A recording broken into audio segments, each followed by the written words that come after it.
Olha, antes da gente seguir adiante, eu preciso fazer uma correção. Eu disse que o Nietzsche viveu 66 anos. Na verdade, eu acrescentei 10 anos na vida dele. Ele viveu 56 anos. Né? Ele nasceu em 44 e morreu em 1900. Então vai dar 56 anos e não 66, né? Que a minha matemática aqui deu a ele. Bom, vamos entrar então no nosso texto, né, que tem o seguinte título: Segunda dissertação, culpa, má consciência e coisas afins, né, deste livro que a gente tinha anunciado no primeiro vídeo.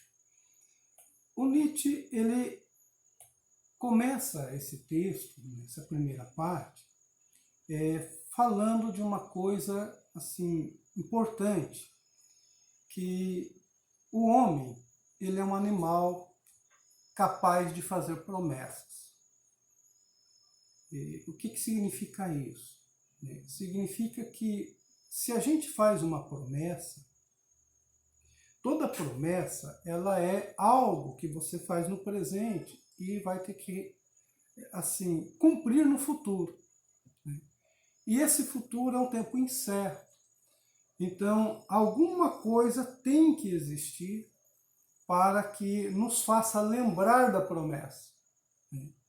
Então, ele começa o texto, e eu gostaria de ler isso é muito importante. Ele diz assim: criar um animal que pode fazer promessas. Não é esta a tarefa paradoxal que a natureza se impôs com relação ao homem? Olha só, tarefa, né? Criar um animal que pode fazer promessas. Não é este o verdadeiro problema do homem? Olha só, o verdadeiro problema do homem é criar um animal capaz de fazer promessas. Mas fazer promessas não é nem o problema. O problema é que criar esse homem significa fazer com que ele seja confiável. Ou seja, uma vez que ele promete, será que ele vai cumprir? É isso que o Nietzsche coloca. Por que ele lembra isso? Porque é da própria natureza nossa, da natureza instintiva, que aquilo que é penoso, aquilo que é desvantajoso para nós, a gente tem uma tendência a esquecer, né? Até por uma questão de sobrevivência psíquica. Então, ao mesmo tempo que nós somos capazes de fazer promessas, nós também temos um dispositivo interior, né, que pede com que a gente esqueça o que prometeu. Né? Então ele fala o esquecimento, né, a força que atua de modo contrário. Né, é uma força inibidora ativa, pró-vida. Porque quando você faz uma promessa, né, você está contraindo um empréstimo que você tem que pagar no futuro, significa que lá no futuro você vai ter de menos, você tem aquela obrigação para cumprir.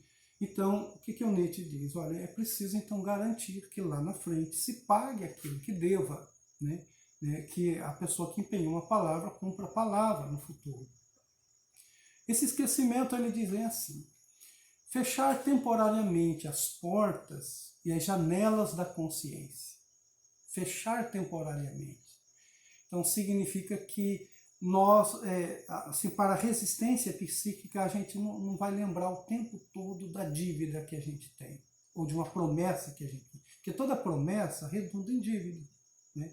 Eis a utilidade do esquecimento. Ativo, como disse, espécie de guardião da porta, zelador da ordem psíquica, da paz, da etiqueta, com que logo se vê que não poderia haver felicidade, jovialidade, esperança, orgulho, presente sem o esquecimento.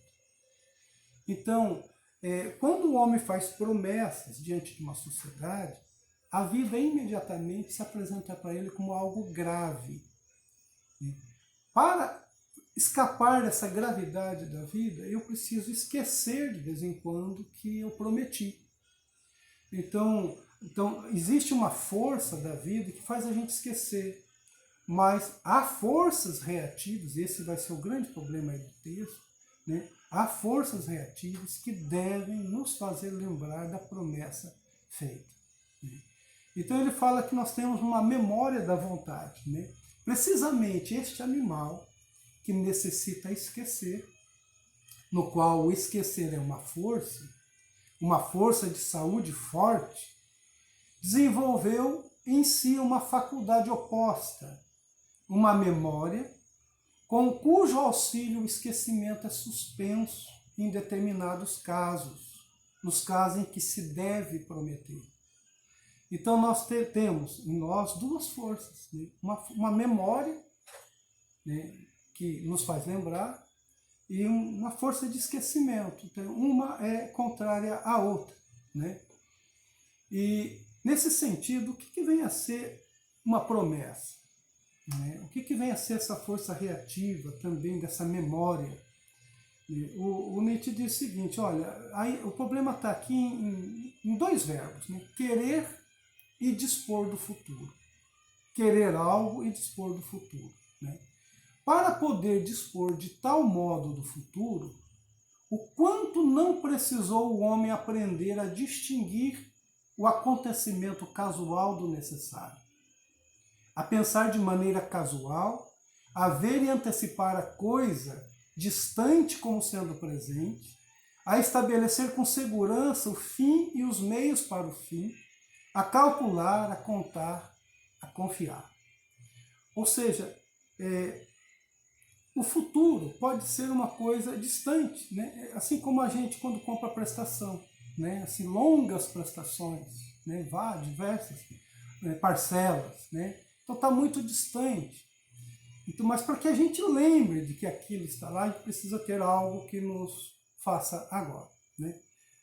Assim, vamos fazer uma comparação assim, até engraçada, né? Você sabe que a maior parte das pessoas vivem endividadas, né? Compram em carnês, né? Compram assim, parcelas em lojas. E, então, tanto no celular, né, nos e-mails, né, quanto por telefonemas, bancos, enfim, todo mundo faz questão, assim, quando vai chegando a época de se pagar uma parcela, né, vem um lembrete, olha, sua parcela vem assim em 5 dias, né, em 2 dias, em 1 dia. Né? Exatamente, essa é a forma de você lembrar uma coisa que está lá no futuro, né? Trazer para o presente uma coisa que está no futuro. Então, nesse trabalho de querer algo, né? De desejar algo, e dispor do futuro, né? Tem esse trabalho da memória, né? De lembrar aquilo que você deve, aquilo que você prometeu. Eu prometi pagar em tal dia, então está chegando o dia. Né? Ele diz, e para isso, quanto não precisou antes tornar-se ele próprio confiável, constante, necessário, também para si, na sua própria representação, para poder, enfim, como faz quem promete, responder por si como por vir. Vejam bem, tornar o homem confiável, constante, necessário. É um trabalho de educação, né, que é feito pela moral. Né? Sabe aquela história? Tirar um fio de bigode, né, honrar a palavra que deu, né, esses discursos todos, né, assim em prol de que você não seja apontado como caloteiro, né, como alguém que prometeu e não é capaz de cumprir, né, como alguém que é covarde diante das coisas. Então, essa representação, ela não é só do corpo social com você, mas é também uma introjeção de determinados valores em que você se coloca como condição de honra, lembrar das dívidas que tem, né? Lembrar daquilo que você prometeu, né? E aí assumir um comportamento assim. Então, o Nietzsche abre então o texto, né, nessa primeira parte, fazendo essa introdução. Resumindo, o homem é um animal que promete. Né? Tudo que ele promete está para ser cumprido no futuro. O futuro não é garantido. Ele só será garantido se houver um trabalho na consciência do homem que faz com que ele valorize esse futuro. Né? Que ele se coloque, né, ele mesmo introjete forças em que ele se mostre confiável, né, na vida da sociedade. Né? Então, na verdade, é um jeito de se socializar esse homem, né, de educar esse homem. certo? Vamos desligar aqui. Essa foi a primeira parte. E lá no texto, vocês vão perceber, esse texto é dividido em 20 e tantas partes, né? Então, cada partezinha a gente vai fazer um videozinho.